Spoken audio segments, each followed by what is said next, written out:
hiyo tumefanya vyote hivyo kuionyesha jamii na kushiriki na jamii kuona kwamba sisi tumeanza mwaka kwa mtindo huo. Ni kawaida yetu, ni utamaduni wa polisi. Kila mwaka unapokuwa unaanza tunakuwa na shughuli kama hizi za kutathmini yale ambayo tulifanya mwaka uliopita, lakini pia tunatumia kipindi hiki kwa ajili ya kujipanga kufanya mambo mazuri zaidi katika majukumu yetu ya upolisi.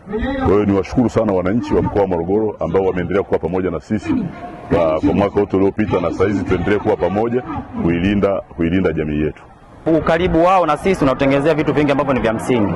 Ukija mtaani kuna ile nadharia kwamba polisi ni watu ambao wabaya, hususan sisi vyombo watu wa barabarani. Yani hatupatani nao kabisa. Lakini kitendo cha kutuweka karibu, moja, inatusaidia kwanza sisi kuwapa matukio ambayo labda yanaendelea katika jamii ambao zamani kwa haiwezekani kukutana nao.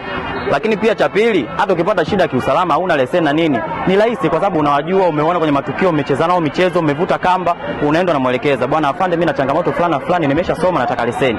Kwa ukaribu ule unatutengenezea sisi fursa ya kuongea nao kwa ukaribu pasipokuwa na uoga. Wanatupa elimu nyingi sana, tuache kwenda mwendo kasi, lakini tusipakie mzigo au abiria ambao wamezidi kiwango.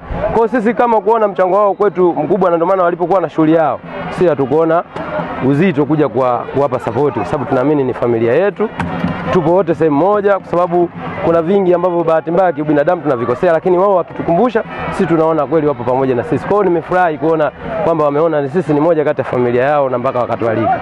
Zamani tulikuwa tuko mbali sana na askari, ukimwona askari unakimbia. Licha tu askari, hata wale polisi jamii unakuta wakati mwingine ukimwona lazima umkimbie, lakini sasa hivi wametujenga kuwa karibu nao, tupo karibu, tunashirikiana kwa vitu mbalimbali, kutoka hata kutoa matukio ya kihalifu pamoja na kutupa hamasa barabarani, tuwe tunaenda vizuri barabarani, tutembee usalama barabarani.